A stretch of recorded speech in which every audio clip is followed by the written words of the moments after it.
রাতে পোহালেই পৌষ সংক্রান্তি। এই মুহূর্তে প্রস্তুতির তুঙ্গে লঙ্কামুড়া এলাকায় দেখা গেল এমন একটি চিত্র, যেখানে বাড়ির মহিলারা উঠোনে আলপনা দিতে ব্যস্ত।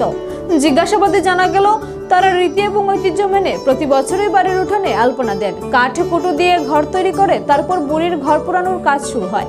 সকালে উঠে গরুকে স্নান করিয়ে কাঠকুটো জ্বালিয়ে আগুন পোয়ানো হয়।